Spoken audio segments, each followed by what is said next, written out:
ভগৱান শ্ৰীকৃষ্ণই মানৱ সমাজেৰ কল্যাণেৰ ভাবে এক মহৎ কথা কৈতে গেছে ৰাতিপুৱা শুই উঠি মৃ গলেও তিনিটা বস্তু দ্ৰোহণ কৰিব নালাগে।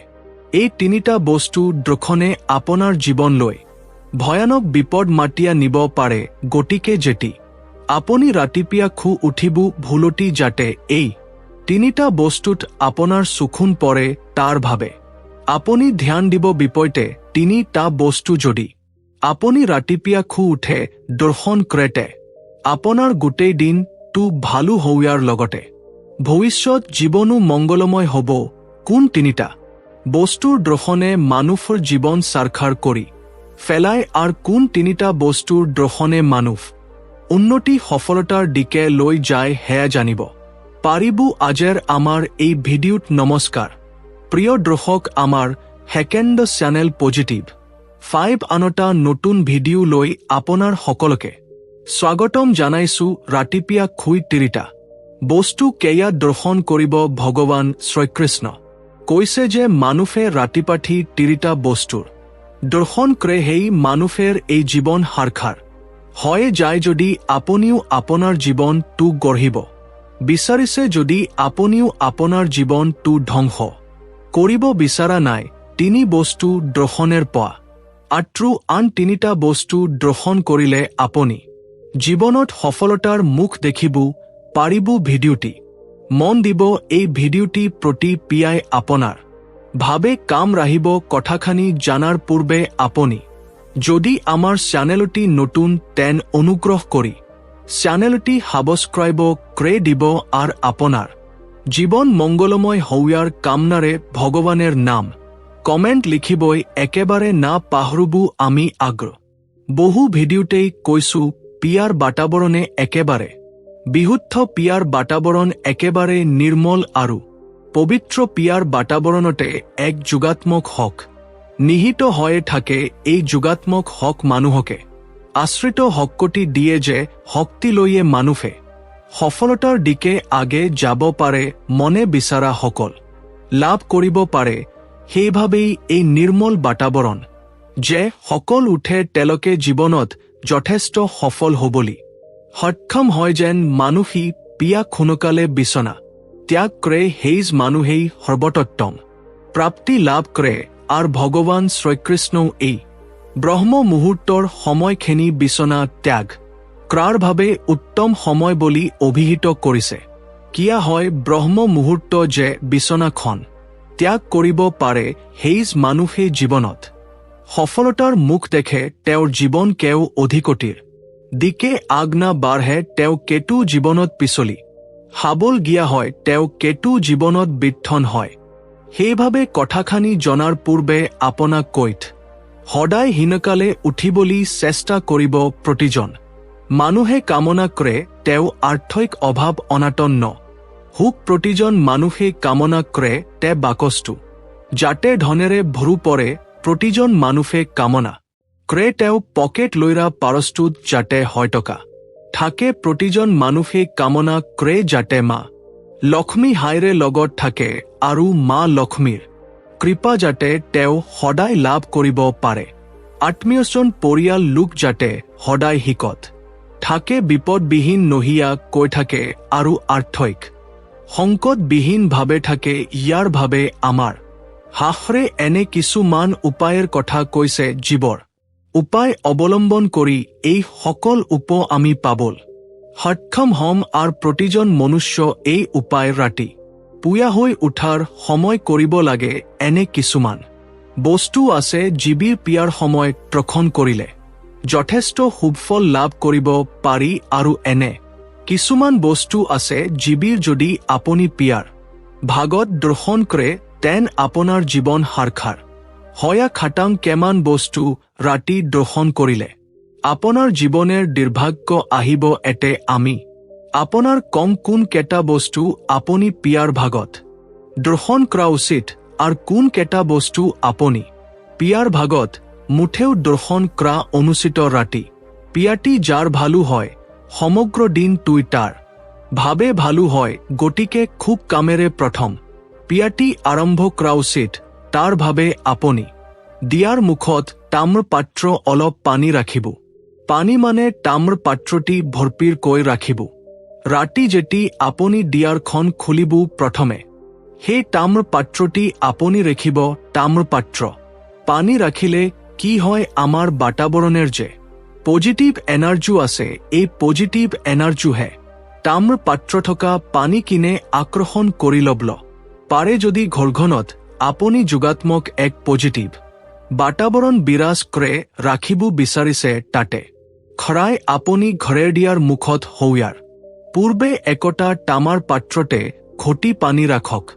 এনে কৰিলে কি হ'ব জানে, আপোনাৰ ঘৰখনত শান্তি প্ৰতিষ্ঠা হ'ব, আপোনাৰ ঘৰখনত হাই কাজিয়া নোহোৱা হ'ব, গৃহকুণ্ডল আপোনাৰ ঘৰত মিলি নোহোৱা হ'ব, কোন নেগেটিভ বাতাবৰণে আপোনাৰ ঘৰটাৰ স্থান না পায়, অৰ্থাৎ নিশাৰ ভাগত কোন নেগেটিভ শক্তি আপোনাৰ ঘৰলৈয়ে আহিব নোধাৰে। যদিহে আপুনি এটা তাম্ৰ পাত্ৰ ভৰ্তি কৰি পানী ৰাখে, এটা কথা কওঁ, য'ত স্বচ্ছতা আছে তাতেহে কিন্তু মা লক্ষ্মী আছে, আৰু য'ত লেতেৰা আছে তাত মা লক্ষ্মীৰ ভগ্নী ওলুমি আছে। গতিকে ৰাতিপুৱা শুই উঠি প্ৰথম ঘৰৰ মহিলাগৰাকী নিজৰ কোঠাটি পৰিষ্কাৰ পৰিচ্ছন্ন কৰি লাগে, যাতে কোঠাটি বা ঘৰখনা আন কোঠাত মা লক্ষ্মীয়ে বাস কৰে। গতিকে ঘৰখনা মহিলাগৰাকীৰ শুই উঠে প্ৰথম কাম তৈল হ'ব কোঠাটি পৰিষ্কাৰ কৰা। ঘৰৰ প্ৰতিটি কোঠা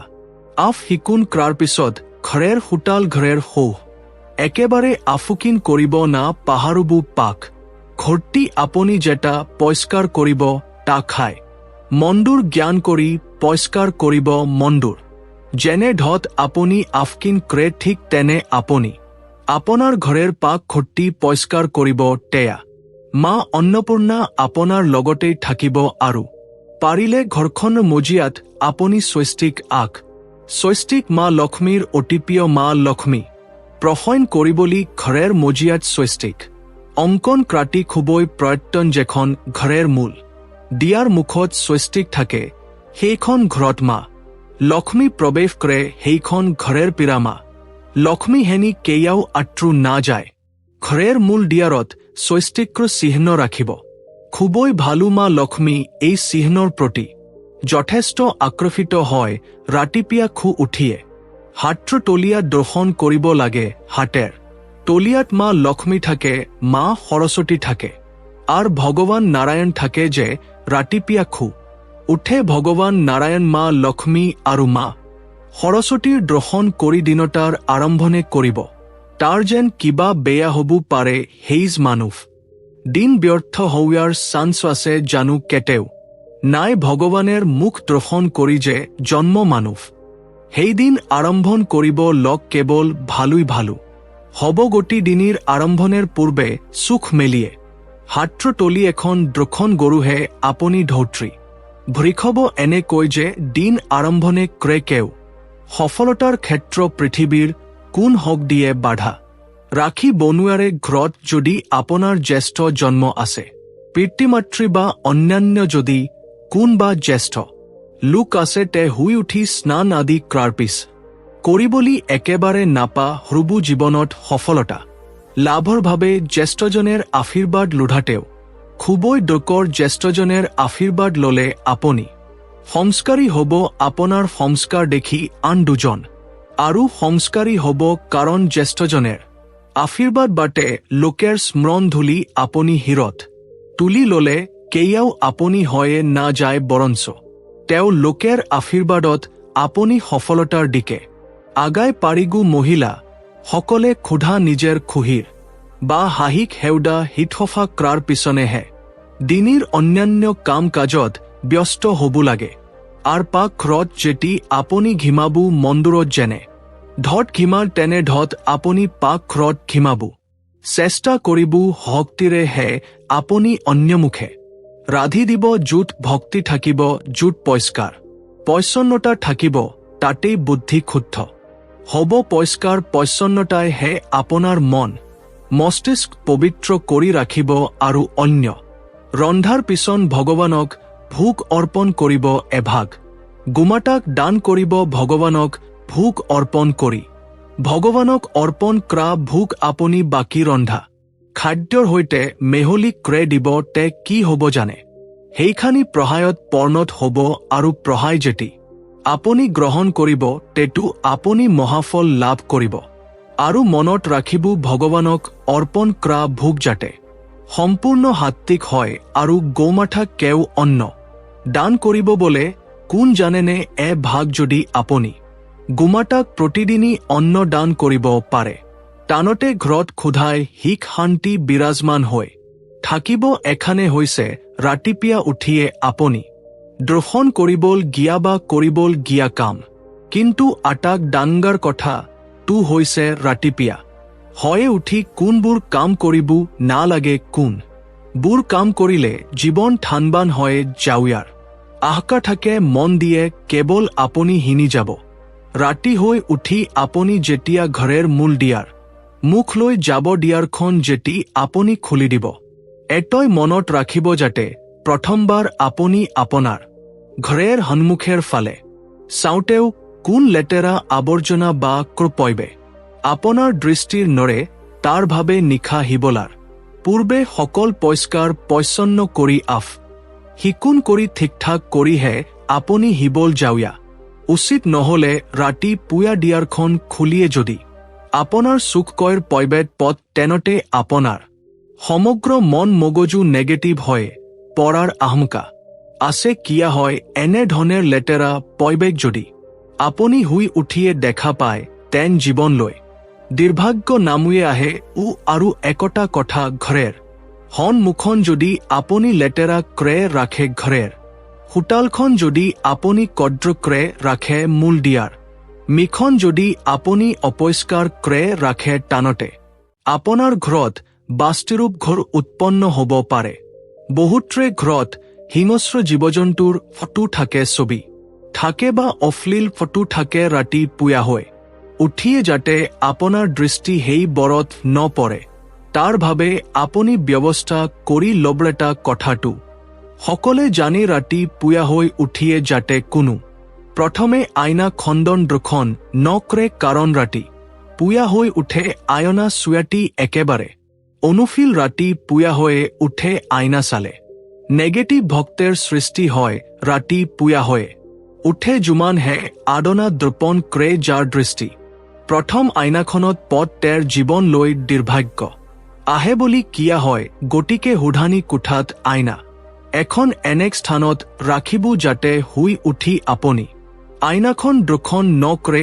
আপোনাৰ খিনি কোঠাত ভগৱানৰ ফটোখন এনিক স্থানত ৰাখিব যাতে সুখী মেলিয়ে আপুনি পমাত্মাৰ দ্ৰোখন হে পায় পিয়া হুই উঠে কেতিয়াও সৰু কটাৰু দা বাধা হাযুক্ত কোন বস্তু আপুনি দ্ৰোহণ কৰা অনুচিত এনিক বস্তুৰ ঋণাত্মক শক্তি উৎপন্ন কৰে কিয়া হয় যে মানুহে পিয়াহিয়ে উঠি চিৰু কটাৰু দা দ্ৰোহণ কৰে সেই মানুহৰ স্বভাৱ হেনু খংগাল হয় সেই মানুহৰ স্বভাৱ উগ্ৰ হয় গতিকে ঘৰখন দা কটাৰু খৰা এনেক স্থানত ৰাখিব যাতে পিয়া উঠি আপোনাৰ সুখ খেইব ন পট নহলে ঘৰখনত বিদ্বেষৰ বীজ ৰোপণ হ'ব পিয়া উঠিয়ে যেখন ঘৰত হিয়ৰবাখৰ আৰম্ভ হয় যেখন ঘৰত অপহপ্ত দেয়া বাক্য কটয় বাক্য কয় আৰম্ভ হয় সেইখন ঘৰেৰ পট মা লক্ষ্মী ভগৱান নাৰায়ণ চিৰদিনৰ ভাৱে আত্ৰে যায় বিশেষ মহিলা সকলে